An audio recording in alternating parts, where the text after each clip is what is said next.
few years ago, I signed up to participate in a 2-kilometer race with my son for charity purposes.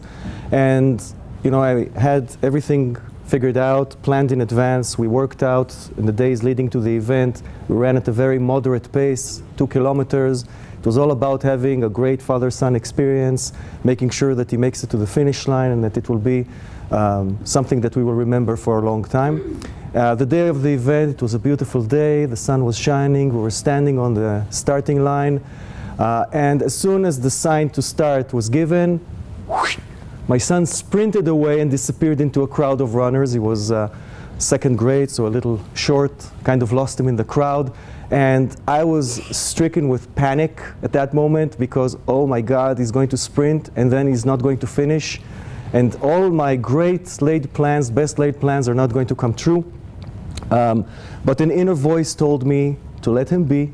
And all I did was to run a little bit behind him, make sure that nobody runs over him, give him guidance so he doesn't lose the way, and give him words of encouragement for 2 kilometers. And it was a great ending. We reached the finish line together, and it is a great experience that we cherish since then. What I found since then is that innovation projects have similarities to this story. When there's an innovation project going through an organization, you cannot control it. You cannot control everything that happens for the project. The best you can do is give it guidance, give encouragement, protect it from the forces of the organization that has been optimized for years to deliver something most efficiently and is trying to kill innovation by definition. And that's the best that you can do, but you should do it. You must do it, and you must do it constantly. So, my name is Achi Gvirtsman. I have been running a systematic innovation program here at HPE Software for the last 5 years. I'm here to share some of my learnings, and more importantly, some of the things that you should not do when you're trying to innovate systematically. Very briefly, what we created at HPE Software is essentially a pipeline of innovation. We invite everybody in the organization to submit innovative ideas to an online forum. We give them time to interact and exchange ideas and give each other feedback.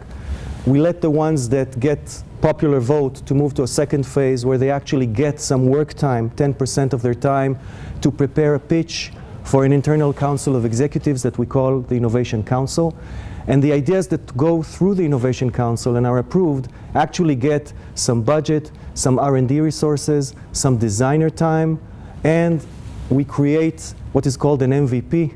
Those of you who are familiar with Lean Startup, this is where we do the problem solution fit, and this is when we do the product market fit more deeply. We create an MVP, and the most important thing is that during this stage, we have somebody from the business who is a decision maker with a budget who is looking at the project and guiding it and telling it what findings he or she expects to see in order to fund the project and deliver it from their own business when the time comes.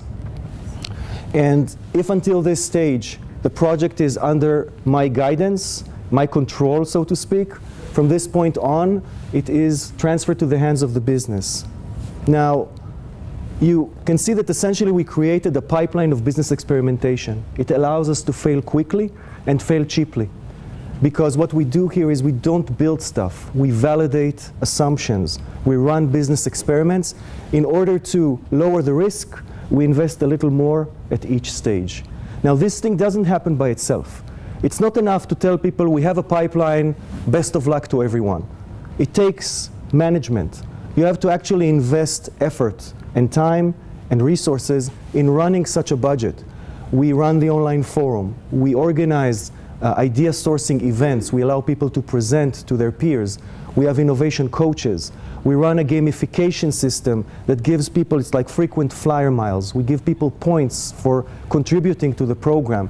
You can actually volunteer during the incubation stage to help your peers promote their ideas. So you get 10% not only if it's your own idea, but if you're helping your peers. We give them mentoring, 10% of their time for this stage. And then during the seed stage, once you went past the council, you actually get some R&D time. And important for the crowd today here, you get designer and UX time. Because we find that when you do the MVP, it's a great opportunity to try stuff out in terms of user interaction.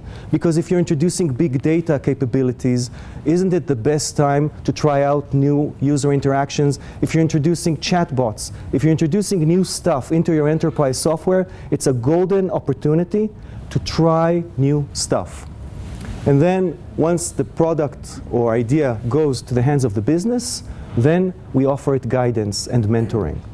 So when you look at this, it might sound, basic stuff, might even sound familiar to you, but now I want to issue a word of warning. If you want to do systematic innovation today, one of the things that is playing against you is the pressure. Because business leaders are hearing phrases like, in 10 years, 40% of the Fortune 500 companies that exist today will not continue to exist. Innovate or die. Innovate now. And that pushes leaders to look for shortcuts. And when I look around me, and I've investigated and I keep familiarizing myself with innovation systems in other companies, I see these patterns that are recurring. And these patterns are recurring for one reason, that organizations look for shortcuts.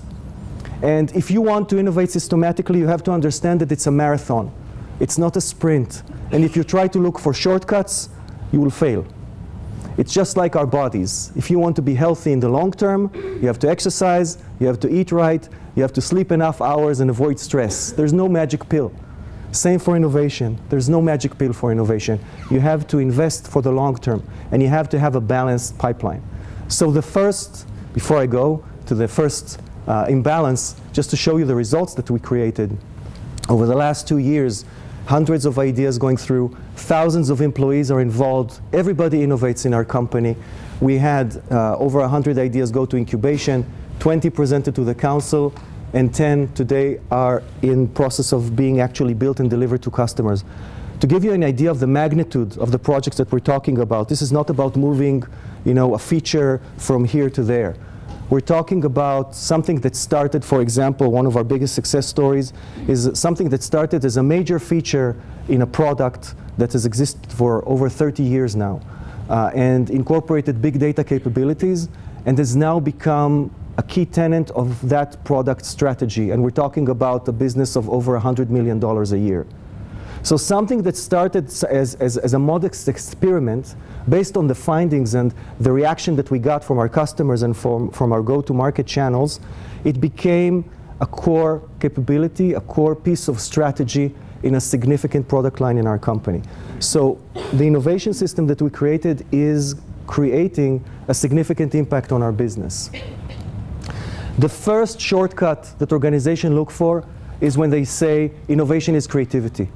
For some reason, we have reached a conclusion that our workforce is not creative, that we lost our creativity since childhood that we had as children. We are now not creative, and if we only wake up the creativity gene in our brains through workshops and camps and all sorts of exercises and fun stuff that we do together, great ideas will arrive and great things will happen. And one of the things that I learned is that people don't lack creativity. They lack the motivation to bring that creativity into light because they see that you don't have a credible environment to innovate in. So my claim is that focusing on creativity leads to a loss of credibility. If all you do is work on creativity and do these innovation festivities, the way I like to call it, you create a lot of ideas, you create a lot of expectations, but those ideas really don't know where to go. And after one cycle, 2 cycles of innovation, of ideation, where people come forward with ideas, and actually when I started the program, I went to one of our sites, and somebody came and said, I've been around this company for 15 years, and 3 years ago, we had an innovation event. We presented our projects. We won awards, but nothing happened with our projects. What makes me believe that anything will be different now? So fortunately for me, I'm a pretty persuasive person. I asked them to trust me, and today they are a very active site on our program. My point is this: if you don't give people a credible system for their ideas to thrive in, you will lose them very, very quickly. They'll get the idea that it's a waste of their time. A second shortcut is that innovation is invention and technology. So this comes from companies that say if we are to innovate, it has to involve new stuff that we invent that didn't exist before, preferably related to technology. What that does is that, first of all, it reduces the ratio of your workforce that can actually innovate. Because think about it. Out of your 100% workforce, what ratio of people can actually invent stuff, create stuff with technology, the newest technology around? It's usually a very small group of people. And in every organization, there will be vast populations of maybe certain sites in the world or certain roles that when people look at them, they will say, we're looking for invention. These people will not innovate. Let's not waste their time and hours. So you're reducing the potential for innovation. The ideas will not come from your workforce. They will come only from a small handful of people. And also, what you're missing is that invention is just one of several possible triggers of innovation. Innovation doesn't have to necessarily be based on invention. It can come from leveraging a technology that you have already through an acquisition that you apply to a different product. It can be from a customer base that you have, thousands of customers and access to them, so you can upsell to them. It can be from your brand that you can apply to a new market. There are so many different ways to innovate, and it doesn't have to be invention. And what happens if you focus on invention, you're just reducing the size of your pipeline. You won't have a lot of ideas. They usually will come from a small group of people that will be assigned to be the innovators of the organization. I call this ivory tower innovation.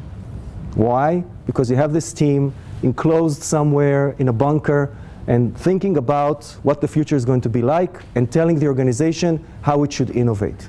So beyond the fact that they are highly non-objective about their own ideas and the fact that they're trying to push stuff into the organization, it's very likely that the organization will push back. So the risk is very high and the cost is also very high. Because when you are innovating around technology, you're focusing on building stuff.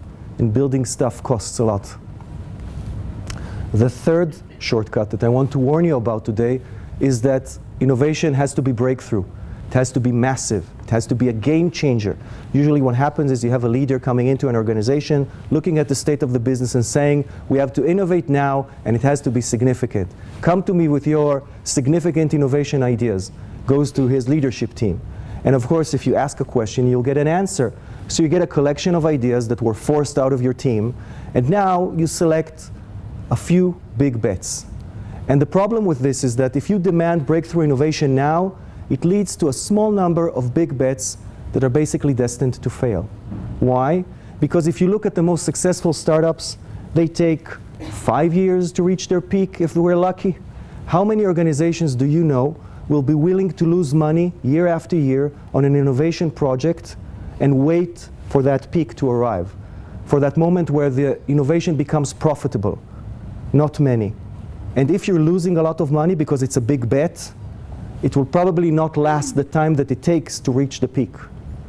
Unless maybe the executive that asked for it is still there, but if you check the average tenure of an executive in a Fortune 500 company, it's not 5 years. So you have a huge risk, again, and a very high cost, and it's not a pipeline. It's just a few big bets that you're making. So again, there are no shortcuts. You have to build a balanced innovation system. Otherwise, you're trying to find shortcuts, and shortcuts do not work. When you're managing such a balanced innovation system, you have to manage it at 3 layers. You have to take care of the projects themselves. You have to offer them stewardship, protect them, give them guidance, encourage them, because it takes time to innovate in an organization. Sometimes people just lose steam if you don't keep pushing them and giving them faith. At the pipeline level, you just have to make sure that you keep having those ideas flowing through. What I told you earlier about that idea that turned the strategy of a $100 million product line, that is not something that was planned in advance. That was serendipity. But you have to engineer serendipity here, a contradiction in terms. You have to create an environment where you just keep trying out stuff, and then great things will happen. Because nobody could engineer in advance that we were going to change the strategy in that particular way. Nobody knew that it was going to happen. We just experimented. At the same time, there were other experiments that took place that did not follow through.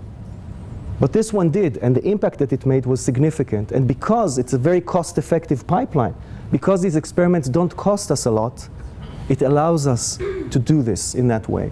And the last thing is the environment, because you have to create an organizational environment that encourages people to innovate, to try out stuff. How can you try new designs if your organization doesn't allow you to? How can you try new business experiments if the organization doesn't encourage you? If the goals that your manager sets for you do not include innovation, if they don't include trying out stuff, if when you are considered for a promotion and you failed in 2 innovation projects, that counts against you, you will not try to innovate, and your peers will not try to innovate. Everything has to work in order to encourage people to innovate in the environment. Now you're asking yourself, how am I going to get to this tagline, probably? So when I started running this program, one of the things that I really was excited about is the potential to impact the business. But what I discovered, to my delight, as this program has been running and drawing thousands of people from all over the world with their ideas and projects through the pipeline, is that when you run an innovation system, it creates unprecedented opportunities for empowerment for the workforce in that organization.